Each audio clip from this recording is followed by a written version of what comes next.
الشركة المغربية للنقل ستيام هي شركة مغربية متخصصة في مجال نقل المسافرين الحافلات وتوصيل الطرود البريدية، وهي تمتلك أسطولاً من 227 حافلة، مما يجعلها أكبر شركة نقل للمسافرين بالحافلات في المغرب.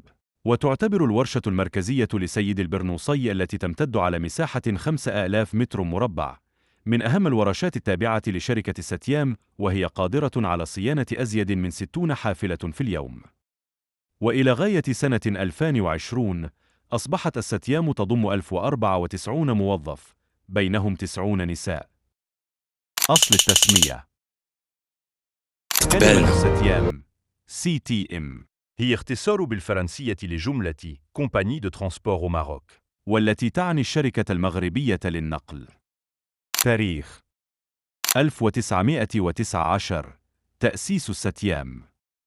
1993 خوصصة الستيام وإدخالها بورصة الدار البيضاء. 2000 أنشئت الشركة فرعين جديدين وهما ستيام إرساليات وستيام سياحة. 2003 حصول فرع الإرساليات على شهادة ايسو من 9001 إلى 2000. 2009 احتفلت الشركة بمرور 90 سنة على تأسيسه. وفي نوفمبر 2017 أعلنت الشركة عن الإطلاق الرسمي لتطبيقها على الهواتف الذكية، الذي يساعد الزبناء الراغبين في السفر على حافلات الشركة من الاستفادة من خدماتها والاطلاع على مواعيد السفر. 2019 إطلاق خدمة ستيام جهوي.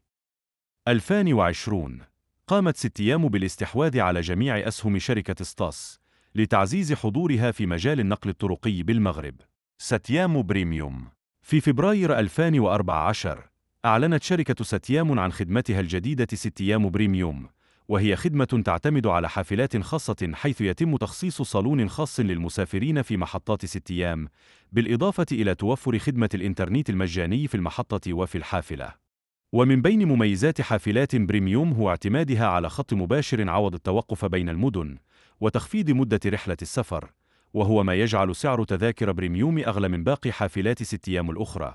وحاليا حافلات ستيام بريميوم ليست متوفرة بجميع المدن، فهي متوفرة فقط بين أكادير فاس، أكادير الرباط، أكادير الدار البيضاء، الدار البيضاء تطوان، الدار البيضاء وجدة، الدار البيضاء فاس.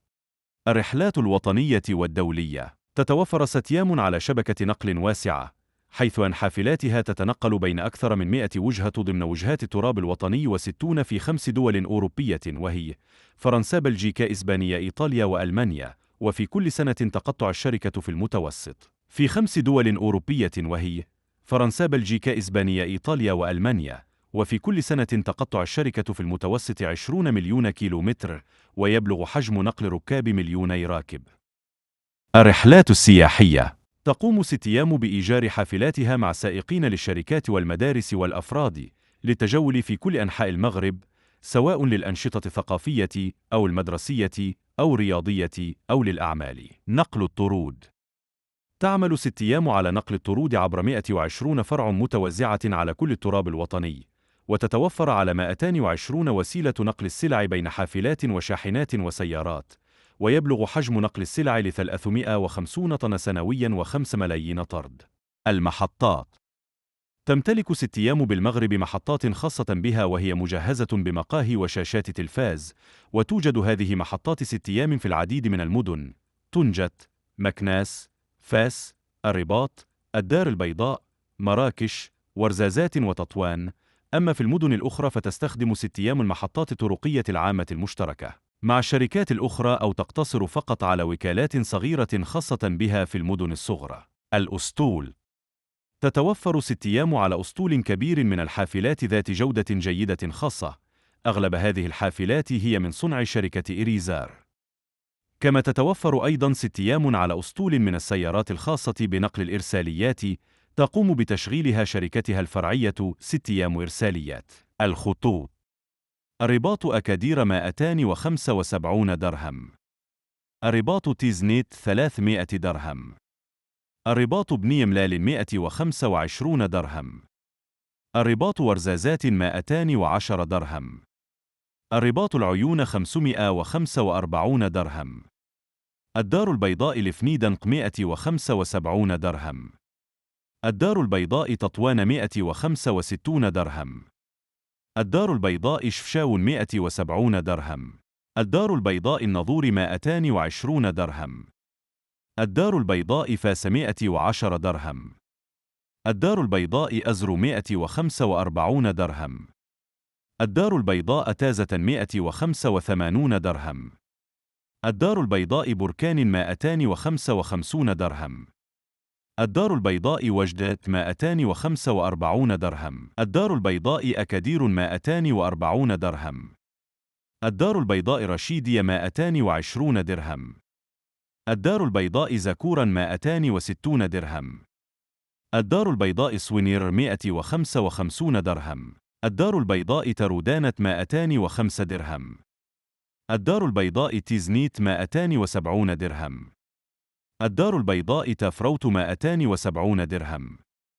الدار البيضاء كلميم 330 درهم.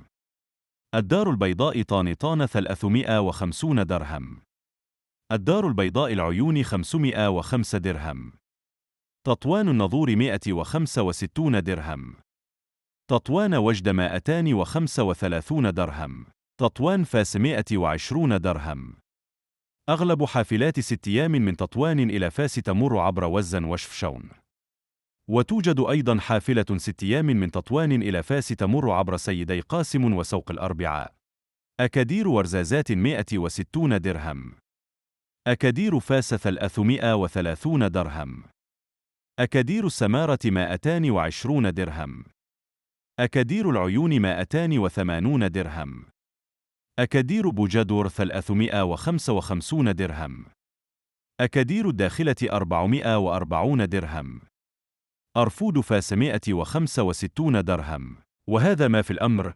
حاولت جاهدا أن أقدم معلومات حول هذه الشركة. لا تنسوا أن تشاركون معنا التجربة الخاصة بكم مع هذه الشركة في التعليقات. وقولوا لي في التعليقات الشركة التي تريدونني أن أتكلم عليها في ميدان القطاع الطرقي لنقل المسافرين. ولنستمر في هذا المحتوى ادعمونا بلايك واشتراك في القناة والضغط على الجرس ليصلك أي جديد. والسلام عليكم. احنا موعظة عن الصيف وعن السفر، يعني هذا تشجيع يعني باش هو اكيد انه اليوم المواطن الحمد لله ولات عنده طلبات ورغبات بانه تدفع بالفعل المقابل ديالها، وهذه الرغبات خصنا نحرصوا على اننا نوفروا وتكون بالفعل نظر